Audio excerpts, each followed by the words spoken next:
What's going on, guys? Welcome back to the channel. More or less named My Truck Hates Me. So last week I drove my truck Friday to work and done great. Long story short, I done a couple pulls. Truck started smoking really bad. And another long story short, I went from a journal bearing charger to a ball bearing, a dash 4 feed line, and standard dash 4 fitting is too much oil for a ball bearing charger. I think I just pushed too much oil to it, and I actually blew the seals out of the charger just with oil pressure. Not sure, people can call me a DA for that one.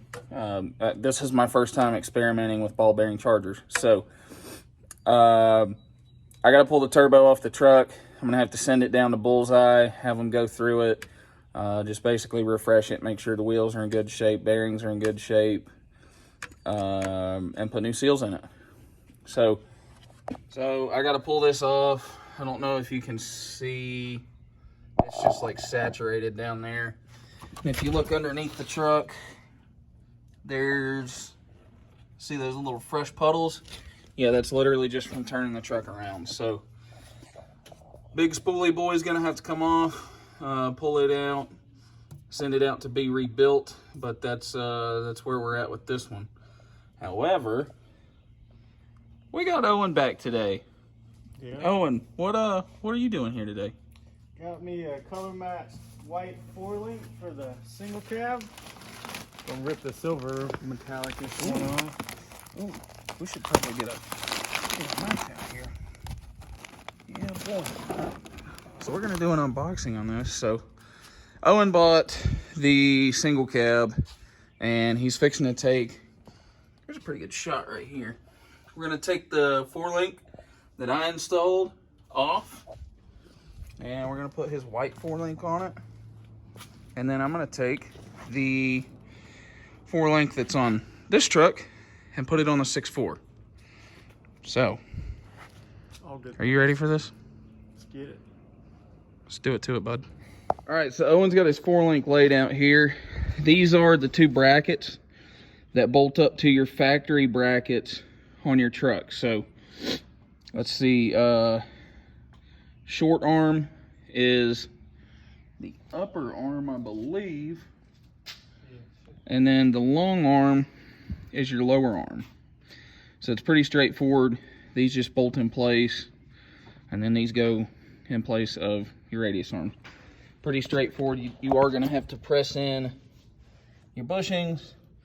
We literally just use the ball peen hammer just to tap them into place, and then you got all your other hardware and stuff in here for the kit. So Owen's gonna get to working on the 4-link, and I'm already started on getting the turbo out of this thing.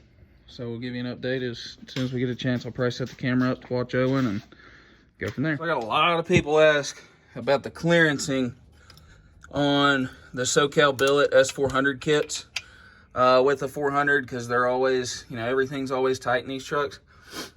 This is a race cover on a Bullseye 476 ball bearing. That is how much that's how much room there is. I don't know if I can fit you can barely fit a finger in between that. So I'm gonna have Owen hold the camera, and you guys can kind of see how I got to rotate this thing in and out of here. It's not necessarily the easiest thing, but it is doable. Now, I will tell you this, any standard cover S400 fits much easier.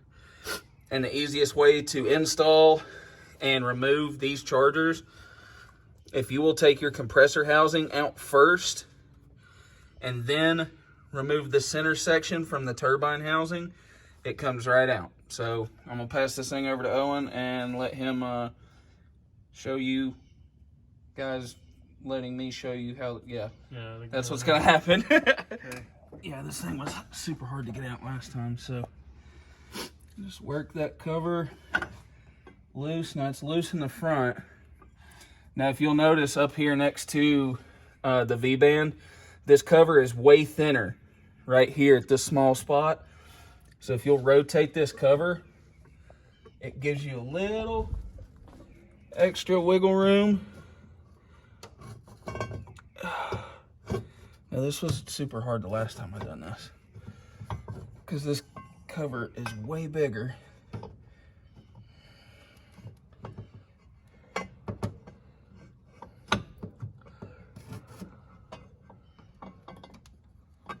All right, so this is a prime example of why these things are so hard to get in and out when you get with these big covers, which is why we do not recommend competition race covers. But it's kind of ass backwards from how you would typically remove one of these compressor housings.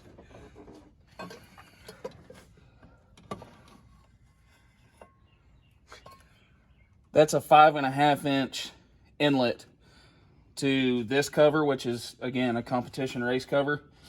The standard ones are 5 inch. So not only is this a lot smaller, and what I was speaking to you guys about when I was removing this, you see how large this surface area is of this compressor housing? See how it gets much smaller right here? So this thing is installed kind of like this when it's on the truck. So when I take it loose, I'll pull it forward a little. I rotate the compressor housing so that this small section will pass this plug right here on the intake manifold. And as I rotate it, I'm pulling out, and I just kind of tilt it that way, tilt it down and pull it out the top. So for anybody wondering about an NLX Bullseye on a SoCal billet T4 kit, yes, a competition cover will fit, but it is very, very tight.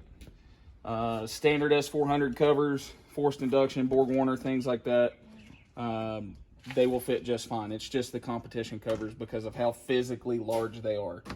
So aside from that, you just take, on the SoCal T4 kit, Owen, show them if you can get in here. Let me get this. On the SoCal kit, you've got one bolt right here, which is 1/2 inch. You have another on the back side, and then a 1 inch drain line fitting. Once you take that loose, you take your, actually take your center section V-band right here, and you can pull the whole center section out. If you'll just take it loose there, and you can leave your turbine housing mounted to your down pipe and your up pipes. It's the easiest way to pull and install and remove, install, pull, whatever, a turbo with a S400 kit on a 6.0. Just landing in here. All right, so like I told you guys earlier, you got one bolt here, one in the back. Take your drain line loose. I've already got the center section V-band is off. So my money don't jiggle jiggle. It folds. Oh, I just gotta work this thing out. And she's a little tight. That's what she said, right? So I had to wiggle this thing out. It's just super tight tolerance. And I don't know if you guys can see it dripping, but all this oil right here, it's coming from this collar. If you feel that, you can feel all the oil behind it. That collar is supposed to wiggle like that a little, but the seals in there behind it, they're supposed to hold oil in, not let it seep through. So, looking at everything, I mean, turbine wheel looks good. It didn't make any kind of contact. If we spin it around, compressor wheel's the same way. No contact with anything. And there's very, very, very minimal play. If I was guessing, it's probably factory spec. So this will go to Bullseye. It'll get rebuilt. We'll put it back in the truck.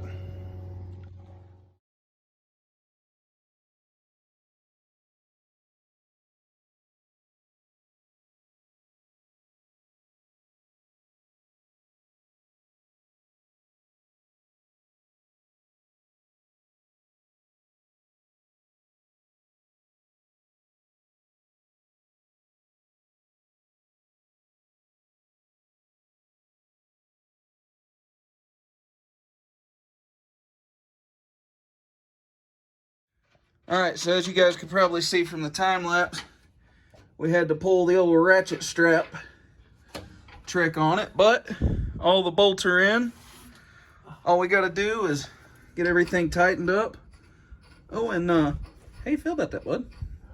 Went in pretty smooth. Could have been worse. Yeah, it could have been way worse. Just think of it this way. It went way smoother than when I done it by myself with the adjustable.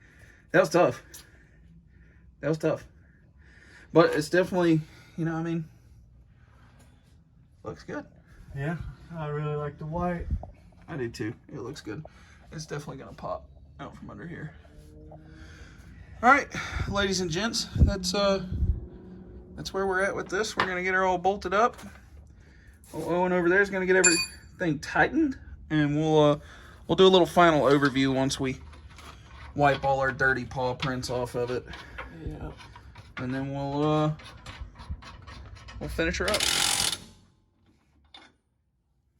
How's it going? It's going. How are you going? You gotta get me one of these things. I'm just watching you. Supervising. Thank you. Supervising, bud. Couldn't do it without you. I know it. I'm just here for the moral support. What are you looking for? That right there. Oh, yeah. Really, I let you get under there because I'm a little too hefty to get under. Yeah, I can fit in them. You can fit places. Well, 40 pounds ago. Yeah. When I wasn't thicker than a Snicker, Heavy I like could heavy like a Chevy. I could fit under there, but I don't fit the way I quite used to. Oh yeah. That white really does. I like it a lot. Yep, look at him under there like a little goblin. A little troll. Oh, that's good. All right, y'all. So we had a successful afternoon. Got the turbo off Heartbreaker. I'm gonna send it this week, I guess, down to Texas, have it rebuilt. Owen, for the most part, done everything on his single cab by himself. Old Daddy-O here had to teach him a trick or two, but got the 4-link on. I guess plan of attack. I guess the next few weeks he's gonna get a set of wheels and tires to put on it. I think he's gonna take it to your house, your shop. Just get it out of the way and do the little stuff I want to do on my own time. So I think he's gonna take it to his house. I got to get a couple things out of the interior that we just kind of worked out in the deal. I got to get a few things out of there, and we'll get it dropped down, get it rolled out, and hopefully, I think you started your own YouTube, right? Yeah. So he'll be doing some updates and stuff on the single cab over on his channel. As soon as his truck's gone, we're gonna get to work on the 6.4. That's my big goal. And then obviously, let's see here. I don't know the best way to do this. We got my dad's King Ranch right here. Matches Heartbreaker. We're waiting on the short block to come back from Warren. Placed an order probably about a month ago for a short block. So as soon as it's finished, I'm sure Owen will probably be back over here helping me. If not, my dad will. We'll do a video series, or try to, on putting that truck back together, getting it back going. We bought it, a crank no start condition. I do know that it had issues with push rods. We just elected, the truck had 249,000 miles or so. We just elected to go ahead and do a short block. New A-ring heads, the whole nine. So it's going to get a fresh motor or engine, whatever you guys want to call it, put back in it. Anything else? Oh, stay tuned to the very end of the video, please. I've got some stuff I want to show you guys. The little key rack deals. To what? The key rack deals. Have you haven't seen? Oh yeah. You've seen them. You've seen them. So I've got some stuff I want to show you guys. It should be probably right after this, but as always, thank you guys for watching. I hope this was a little more hands-on than my videos normally are. Again, thank you to Owen for... I literally pulled him out from under the single cab like 6 times. I was like, hey, will you come video this for a second? It's so nice to have somebody who can help me and at least know how to hold the phone and help video. So, again, I appreciate it, dude. Yes, sir. Good evening. Thank you guys for watching. Please, if you like the content, want to see more, like, subscribe. Not only my channel, his channel. My channel. 6-Point Owen. Yep. 6-Point Got Owen. 2 videos. They're not of anything special, but it's something that, you know, it's me. It gets you started. Exactly. I've told him this for the longest time. Like, doing this, I'm just a normal guy who spends money like I probably shouldn't. Yeah. But you start somewhere. So, yeah. Like, comment, subscribe, please. Do me a favor. I will link his channel in the description below. Go check his channel out as well. And I hope you guys have a good rest of your weekend. You're probably going to see this tomorrow morning anyway, so it'll be Monday. So have a good week. I don't know that we'll get another video next weekend, but we're going to try at least maybe once a month. So I hope you guys enjoy it. Thanks so much for watching, and see you guys next time. All right, y'all. So it's late. I'm having to be a little bit quiet. My daughter's asleep in the next room over. I just want to say thank you guys for the support. And what I had to show you guys, I've got some custom keyring or key holders that I had made. I've got a little bit of everything, and the 4 designs I'm fixing to show you, I do have more of coming. And I also have Illumi-Duty trucks, 4th gen Dodges, all of your Duramaxes. I've got every little truck in process of being made right now. So if I don't have them in stock, just bear with me and keep your eyes on the website, and they will be up. But nevertheless, here they are. So here's the keyring holders I was telling you about. There's your 05 to 7 Super Duties. There's your 11 to 16s. Of course, you got your 3rd gen Dodge, and then you got your 2nd gen Dodge. So those are the 4 that I have right now. I will have more coming. These are paint matchable, and they are powder coatable. These are steel. They're not some flimsy crap. It's not cheap stuff. So if you guys like these things, there will be a link down below to go to my website. You can purchase them. You can either purchase off of my website. You can shoot me a message on Instagram. Whatever you guys want to do, whatever is easiest for you. Again, I appreciate the support. Thank you guys so much. And I hope you guys have a great week. Enjoy it. Don't work too hard. And I'll see you next weekend.